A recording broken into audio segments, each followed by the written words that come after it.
Morning Exercises, December 25th.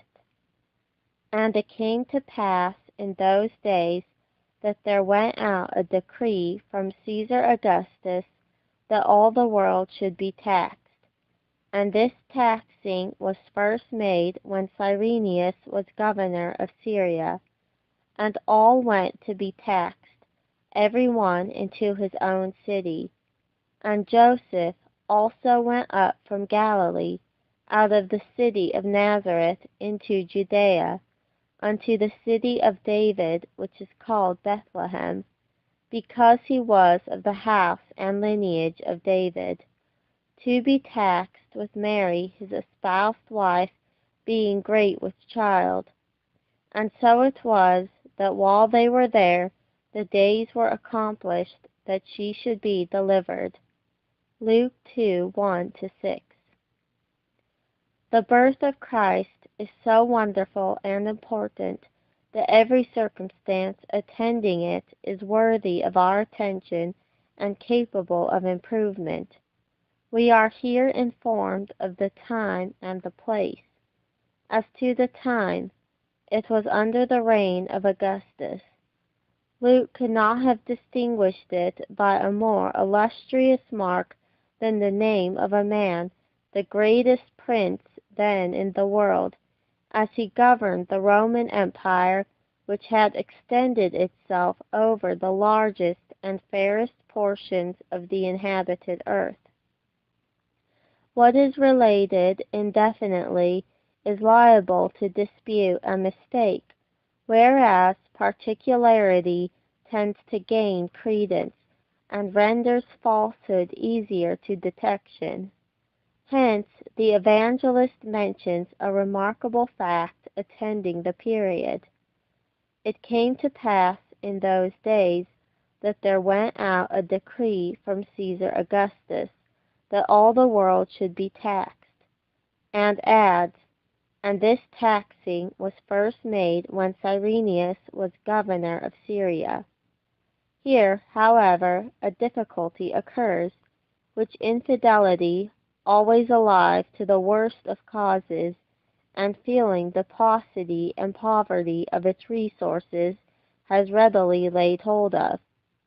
It must be granted that Cyrenius, as Josephus and all the Greek and Latin historians agree, was not governor of Syria till 11 years after. But first, it is supposable that though he was not the actual governor, he presided on this occasion by a special commission from Augustus. This agrees with the history of the emperor, which shows us that, in several instances, he sent his particular friends to superintend the enrollment, without leaving it to the care of the ordinary governors of the province. Did not David do the same when he wished to number the people? There were rulers all over the tribes of Israel, yet he sent Joab, who went through all the land, and brought him the result at the end of 9 months and 20 days. Secondly, Dr. Campbell renders it, and this enrollment first took effect when Cyrenius was governor of Syria. Though our version reads taxing, it is in the margin enrolling. There is no difference between these, for though the registering was generally with a view to the taxing, yet the latter did not always immediately follow the former. It only laid the foundation for it, by showing the emperor the number and wealth of his subjects, whenever he chose to demand soldiers or money. Now, though the decree for enrollment was issued 11 years before, it was not acted upon till Cyrenius was governor of Syria, and the Roman power, on the expulsion of Archelaus from Judea, first levied the tax on the Jewish people. We have a similar instance in our own history. William the Conqueror wished to make a survey of the kingdom. This was done in what is called the Doomsday Book, and which is still extant. It was 6 years in making in England only, and no payment of taxes was made upon it till 12 years after. Either of these solutions is perfectly satisfactory, and there is no inconsistency between them. The one does not invalidate the other.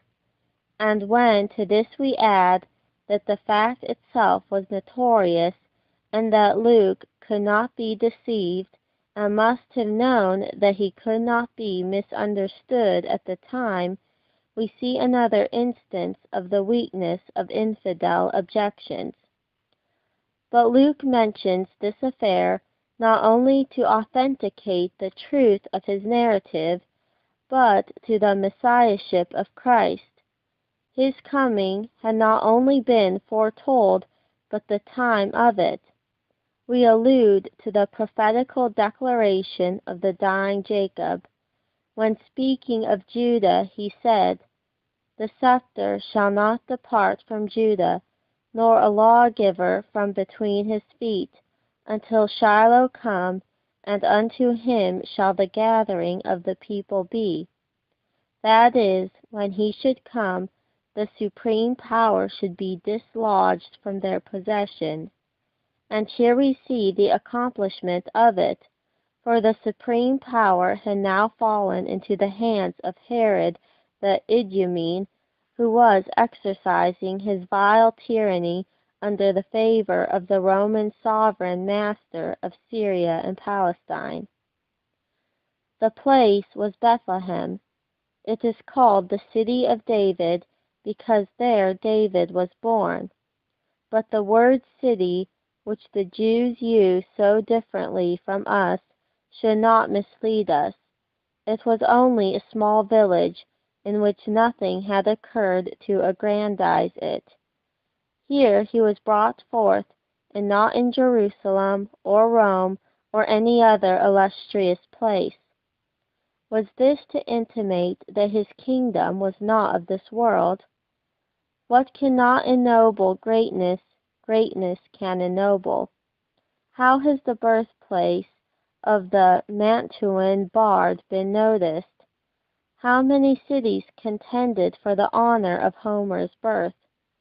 The birth of Jesus instantly drew to this village a new star, and sages from the east, and the angel of the Lord, and the multitude of the heavenly host, and has made it to be remembered in all generations. Therefore, says the prophet Micah, "Thou Bethlehem Ephratah, though thou be little among the thousands of Judah, yet out of thee shall he come forth unto me that is to be ruler in Israel, whose goings forth have been from old, from everlasting." That he was to be born here was known and expected, not only by the chief priests and scribes, as we see in their answer to Herod, but even also by the common people, who argued against him when they supposed that he was not born there. Hath not the Scripture said that Christ cometh of the seed of David, and out of the town of Bethlehem where David was? But let us not forget the occasion of the event, for it was, humanly speaking, the most unlikely thing in the world that Jesus should be born here, for Bethlehem was not the place of Joseph's residence, but Nazareth in Galilee. But the decree requiring that every one should repair to his own patrimonial city to be enrolled, Joseph, being of the house and lineage of David, goes up from Galilee out of the city of Nazareth in Judea unto the city of David, which is called Bethlehem, and Mary with him, being great with child. And so it was, that while they were there waiting for his registry, the days were accomplished that she should be delivered. Mary thought of nothing but accompanying Joseph. Joseph thought of nothing but obeying the order of the governor. The governor thought of nothing but the mandate of the emperor.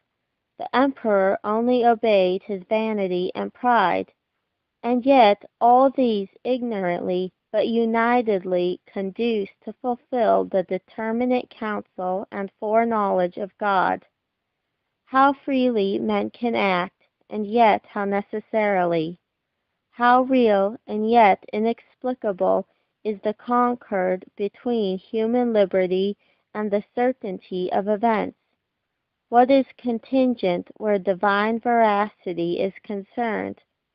How impossible is it that the Scriptures can be broken? How wonderful is the providence of God! By what methods does it conduct its plans to their completion? How easily, and yet how uncontrollably, does it bend to its pleasure all the dispositions and movements of creatures, who like men in a boat look one way and row another.